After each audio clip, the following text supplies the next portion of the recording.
Civil station है ना, हाँ उधर से कलेक्टर और पीएमजी लोग को तो पता नहीं। अब तो टाइमिंग पूछा ना, हाँ। अराउंड 12 बजे तो लैंड होगा, 11-12 और 2 बजे इधर से बाई रोड और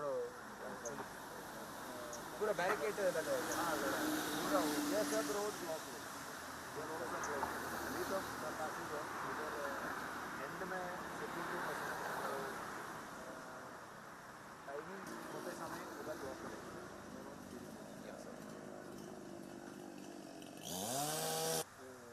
लैंग्वेज कन्नड़ है, इंग्लिश है, हिंदी, बंगाली, पूरा भाषा में है। मैं कन्नड़ का रिपोर्ट रहा हूँ। You are from Bangalore. Bhargav ji points ಹಾಕಿದ್ದೀನಿ. ಇನ್ನೊಂದೇನಂದೇಳಿ ಹೇಳಿದರೆ, ಈಗ ಇಲ್ಲಿ ಹೆಲಿಪ್ಯಾಡ್ ಹತ್ರ ಇದ್ದೀನಿ ನಾನು. ಪ್ರಧಾನಿ ಮೋದಿ ಕಣ್ಣೂರು ಏರ್ಪೋರ್ಟಿಂದ ಬಂದು ಇಳಿಯೋದೇ ಇಲ್ಲಿ. ಪಾಯಿಂಟ್ಸ್ ಹಾಕ್ತೀನಿ.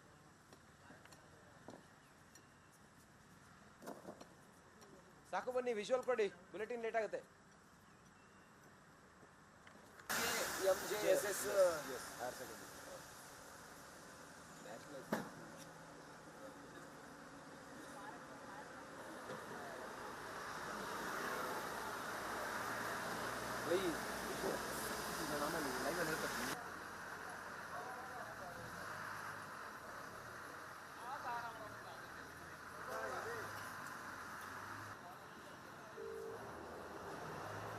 ಹಲೋ ಅಣ್ಣ, ಅದು ಇನ್ನೊಂದು ಸಾರಿ ಪ್ಲೇ ಮಾಡಬೇಕಲ್ಲ.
ಕೇರಳದಲ್ಲಿ ಆಗಿರುವಂಥ ಭೀಕರ ದುರಂತದಲ್ಲಿ ಸಾವನ್ನಪ್ಪಿರುವವರ ಸಂಖ್ಯೆ ಲೆಕ್ಕ ಇಡದಷ್ಟು.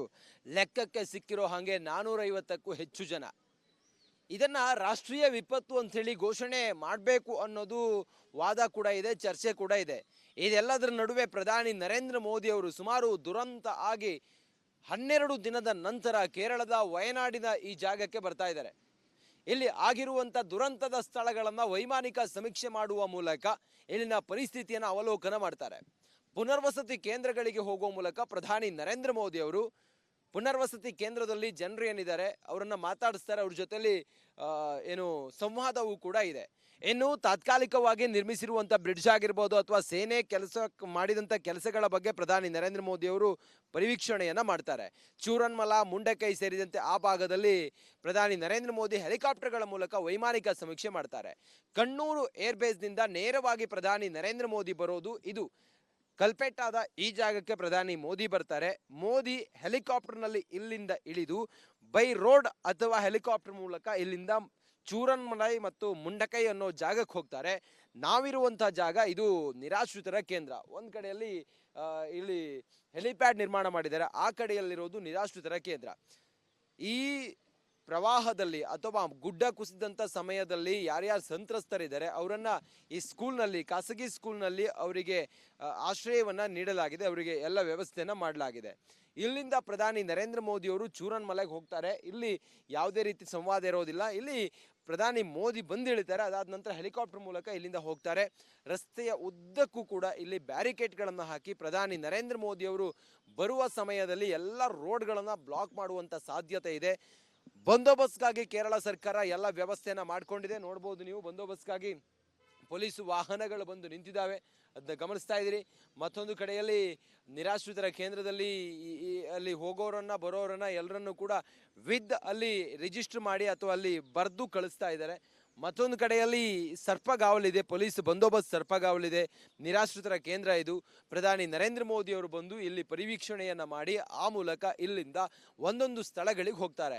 ಆಸ್ಪತ್ರೆಗೆ ಹೋಗ್ತಾರೆ ಮೋದಿ. ಅಲ್ಲೂ ಕೂಡ ಪ್ರಧಾನಿ ನರೇಂದ್ರ ಮೋದಿ ಜನರನ್ನು ಮಾತಾಡಿಸ್ತಾರೆ, ಸಂತ್ರಸ್ತರ ಜೊತೆಯಲ್ಲಿ ಮಾತುಕತೆಯನ್ನು ಮಾಡ್ತಾರೆ. ಅದರ ಜೊತೆಗೆ ಚೂರನ್ಮಲ ಮತ್ತು ಮುಂಡಕೈಗೂ ಕೂಡ ಮೋದಿ ಹೋಗ್ತಾರೆ. ಆ ನಂತರ ಅಧಿಕಾರಿಗಳ ಜೊತೆಯಲ್ಲಿ ಮೀಟಿಂಗ್ ಕೂಡ ಪ್ರಧಾನಿ ನರೇಂದ್ರ ಮೋದಿ ಅವರು ಮಾಡ್ತಾರೆ. ಅಲ್ಲಿ ಕೇರಳ ಸರ್ಕಾರದ ಕ್ಯಾಬಿನೆಟ್ ಸದಸ್ಯರು ಸೇರಿದಂತೆ ಅನಷ್ಟು ಆಯಕಟ್ಟಿನ ಜವಾಬ್ದಾರಿ ಇರುವಂತ ಎಲ್ಲರೂ ಕೂಡ ಆ ಮೀಟಿಂಗ್ ನಲ್ಲಿ ಭಾಗಿಯಾಗ್ತಾರೆ. ಒಟ್ಟಾರೆ ಗಮನಿಸ್ತಾ ಹೋದ್ರೆ ಪ್ರಧಾನಿ ನರೇಂದ್ರ ಮೋದಿ ಅವರ ಬರುವಿಕೆಗಾಗಿ ಕೇರಳ ಕಾಯ್ತಾ ಇದೆ. 11 ಗಂಟೆಗೆ ಮೋದಿ ಬರ್ತಾರೆ. ರಿಪಬ್ಲಿಕ್ ಕನ್ನಡ ಯಾವಾಗ ಈ ಗುಡ್ಡ ಕುಸಿದು ದುರಂತ ಆಯಿತು ಅವತ್ತಿನಿಂದಲೂ ಕೂಡ ಇವತ್ತಿನವರೆಗೆ ಗ್ರೌಂಡ್ ರಿಪೋರ್ಟ್ ಅನ್ನ ಸ್ಥಳದಲ್ಲೇ ಇದ್ದು, ದುರ್ಗಮ ಸ್ಥಳದಲ್ಲಿದ್ದು ನಿಮ್ಮ ಮುಂದೆ ನೀಡ್ತಾ ಇದೆ. ಇವತ್ತು ಮೋದಿ ಕೂಡ ಆಗಮಿಸ್ತಾ ಇದ್ದಾರೆ. ಇವತ್ತು ಕೂಡ ಇಲ್ಲಿನ ಸಂಪೂರ್ಣ ಚಿತ್ರಣವನ್ನ ನಿಮ್ಮ ಮುಂದೆ ನಾವು ತೆರೆದಿಡ್ತಾ ಇದ್ದೀವಿ.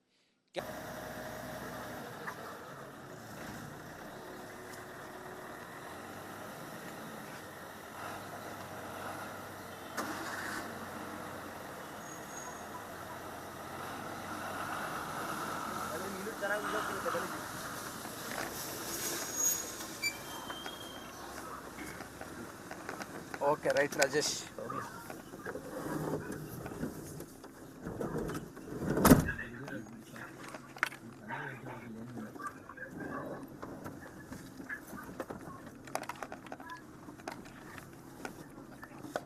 ಅದು ಮೈಕ್ ಆನ್ ಮಾಡಿ ಆಫ್ ಮಾಡಿ ಬ್ರೋ. ಆಫ್ ಮಾಡಿದಿರಲ್ಲ. Thank you.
ಒಂದು ಸಾರಿ ವೈಫರ್ ಹೊಡಿ ಬ್ರೋ.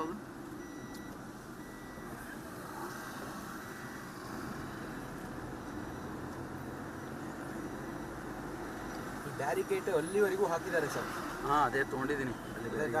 ಬ್ಯಾರಿಕೇಡ್ ನಿಮಗೊಂದು ರೆಫರೆನ್ಸ್ ತೊಗೊಂಡಿದ್ದೀನಿ. ಓ ಹಾಂ ಇವರಿಗೆಲ್ಲ ಡ್ರೈವರ್ಗೆ